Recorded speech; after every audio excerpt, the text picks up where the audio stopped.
Good morning from Disturbia on the 2nd of June, 2024. Deuteronomy 33:13. This is a blessing of Moses. It begins in 33, but I just want to read the blessing of Moses upon Joseph.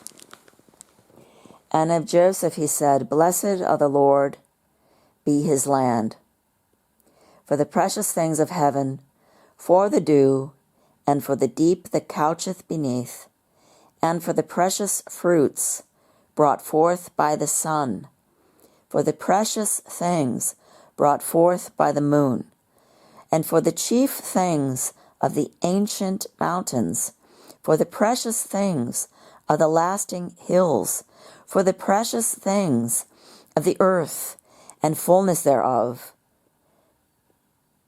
for the goodwill of him that dwelt in the bush. Let the blessing come upon the head of Joseph, upon the top of the head of him that was separated from his brethren.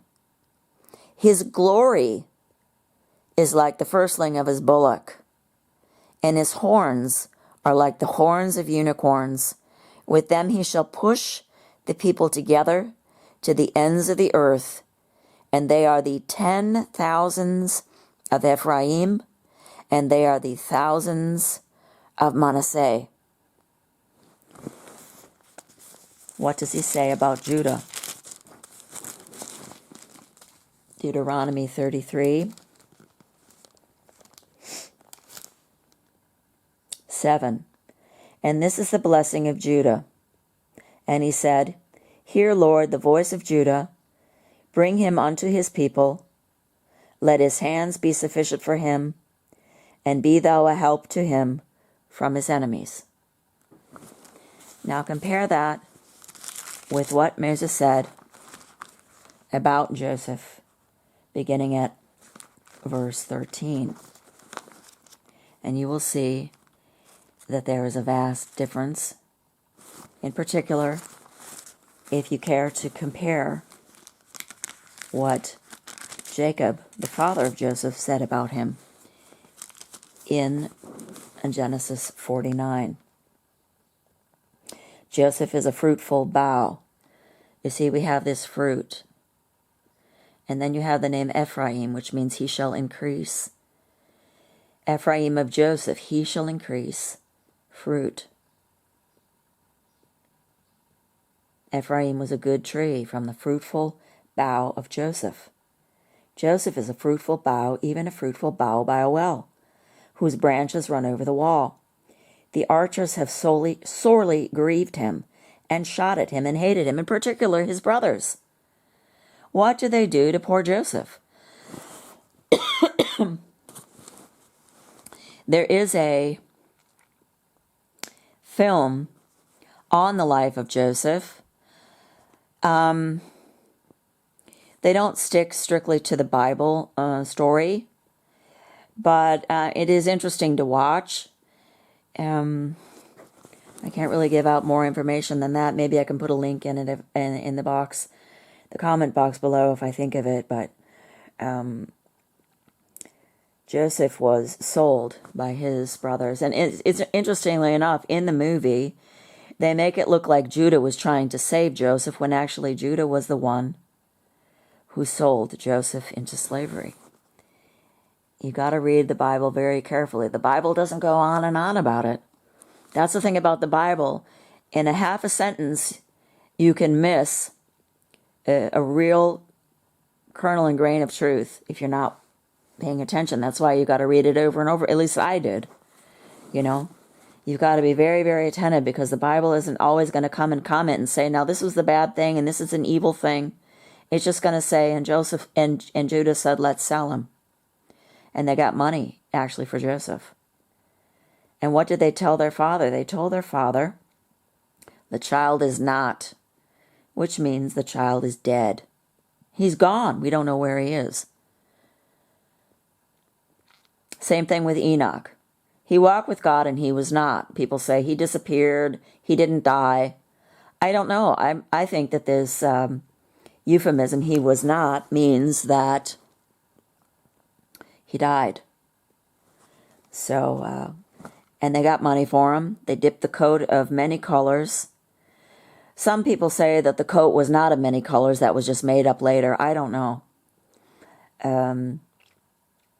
But they dipped the coat in blood and sent it to their father. They didn't even go in person because they knew they lied. You see, and that's why Jacob knew that he was going to choose Joseph's sons. They were much better than his own. They all conspired to even kill Joseph, and Joseph was the one that saved them. Just like with the Messiah. They all conspired to kill the Messiah and crucify him, and they did. I'm talking about Esau now. But he was the one that can save us. He's our Savior. He's our salvation. And that was what Joseph did for his family. And Joseph realized what you guys did, God turned it all out for the good, because when you were starving in Canaan, you came down to see me, and I can feed you now with grain and give you water to drink. That is really profound. And yet Joseph is completely always overlooked. No, it was Judah. Why was it Judah? Give me one good reason. Well, Revelation 5:5, Hebrews 4, I believe it's Hebrews 4. No, line upon line, precept upon precept, we're given enough clues. The whole of Genesis 48 is dedicated to Joseph and his sons. And Jacob, though he was blind, could see. His father Isaac was blind, and he could not see.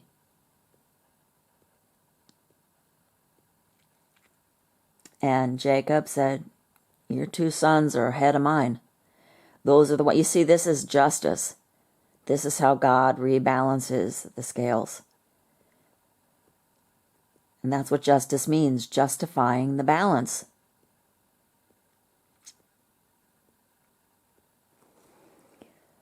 Joseph is a fruitful bough, even a fruitful bough by a well, whose branches run over the wall. The archers have sorely grieved him and shot at him and hated him. But his bow abode in strength, and the arms of his hands were made strong by the hands of the mighty God of Jacob. From thence is the shepherd, the stone of Israel. Who's the stone? Who's the rock? The Messiah. The Messiah is of Joseph. It tells you that right there. Often the Bible is very indirect, but in this case it's direct. And you know what? People just refer directly to Revelation 5:5. Lion of the tribe of Judah, when directly after that it says, who was worthy of the lamb that was slain? The lamb was slain, not the lion. Not the Passover lion, the Passover lamb. And I'm really convinced now, even though God is judge, let God be true and every man a liar, but anybody who believes these lies seems to me to be completely confused. And maybe even maliciously so. This lion of the tribe of Judah, no. It's a lion is also an unclean animal. A lion devours. What did Peter say? Beware of Satan, who is as a prowling lion. That's why Esau is taken, says he's of Judah, the lion of the tribe of Judah.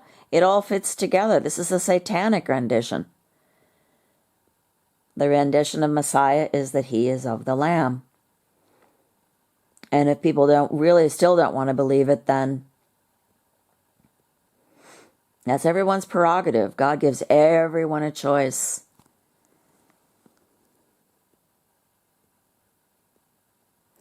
Even by the God of thy father, who shall help thee, and by the Almighty, who shall bless thee with blessings from heaven above, blessings of the deep that lieth under, blessings of the breasts and of the womb, blessings of thy father have prevailed above the blessings of my progenitors unto the utmost bound of the everlasting hills. What's going on here? There's just not high enough praise for Joseph.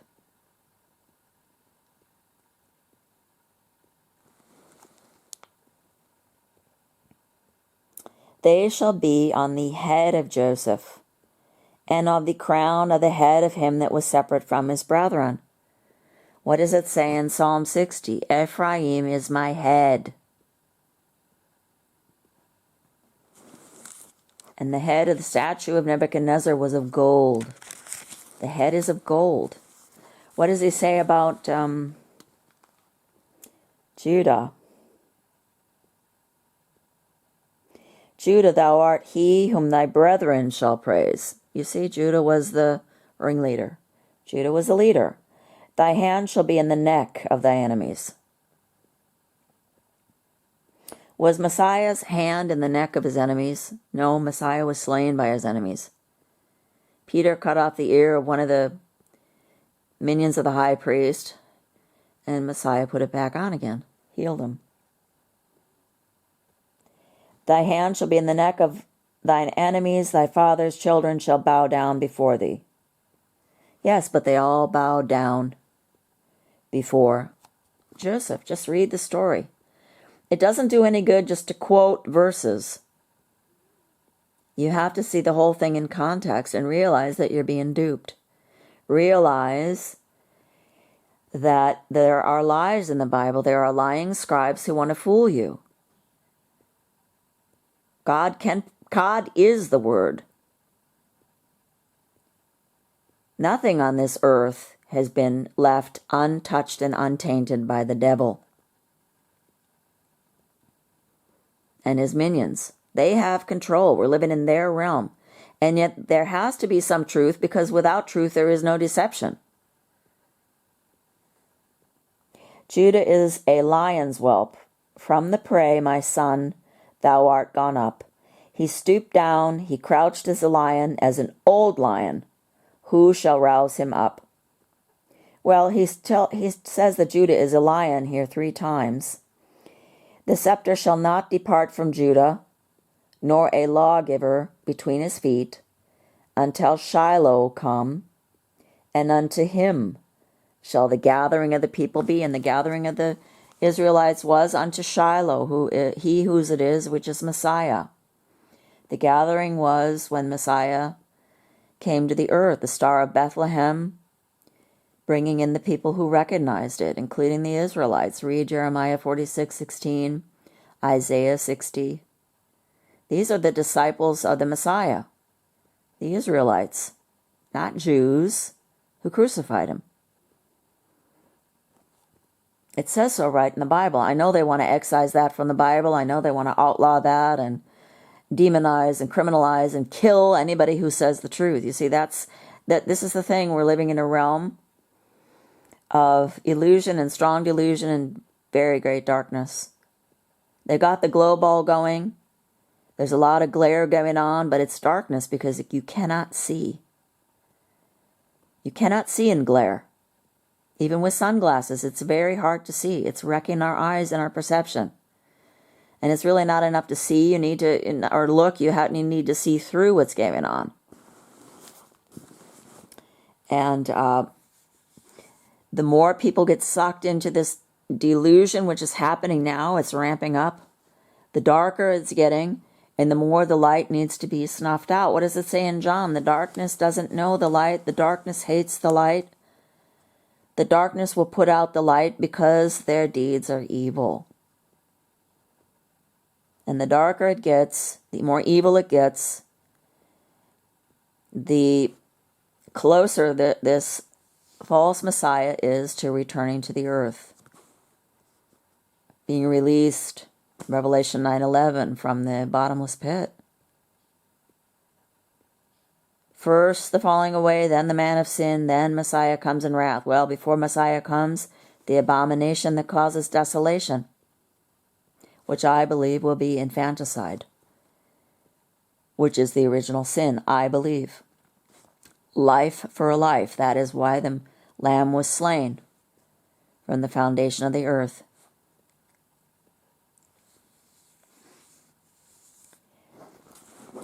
So,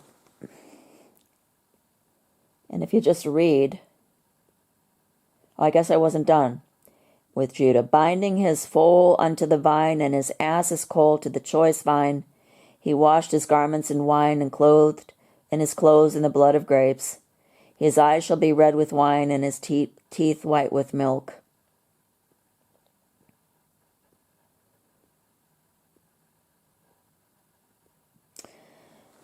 It says that the Messiah will rise out of Israel. The star will rise out of Israel. In Numbers, I believe it's 24:17. In Samuel, you've got all kinds of proof that the Messiah was an Ephraimite of Ephraim. You'll get people who will say, just because it says he's of Ephraimite of Ephraim, that doesn't mean that he's not of Judah. You know, people are in denial. They don't want to know the truth, or they're lying. It's either one or the other. They either don't want to know the truth, or they're lying. And in either case, it's a lie, because deceiving yourself is one of the worst things that you can do. You know, when the scales fall from your eyes and you realize you've been duped, it is painful, obviously. But don't worry, you're not the only one. We've all gone through it. It is, in a way, a little bit traumatizing, realizing that the whole thing here, the whole show is a lie.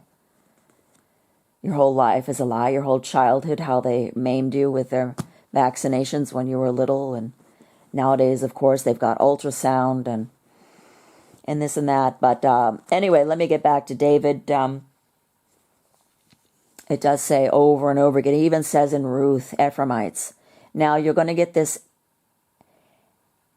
Ephratah, Bethlehem. Bethlehem, Judah. Bethlehem-Judah. Bethlehem-Judah was not established until David's grandson, Rehoboam. The fact is that the Messiah was born in the Bethlehem where David was born, which is of Israel. Bethlehem-Judah was just added by the lying scribes. Why do you think that God says, put on the mind of Christ and study to show yourself approved? Milk is for babies, strong meat is for adults. That's Hebrews, 5:14, I think. We have to get over this idea that everything in the Bible must be true, because if you believe that everything in the Bible is true, how are you going to deal with the contradictions? How are you going to deal with it saying that the stone was hewn from Joseph? How are you going to deal with the mark of the beast? How are you going to deal with this peer pressure that's coming up? They're really enforcing lawlessness. That's the only law, you know. Like Satan says, love under will, do my will, which is just go completely out of control, blaspheme God, rebel against God, and then you're doing my will. Keep on sinning that grace may abound. That's what they believe in. So the Messiah is of Joseph, there can be no doubt. He will increase, he will add, he will be fruitful. Joseph through Ephraim, the firstborn.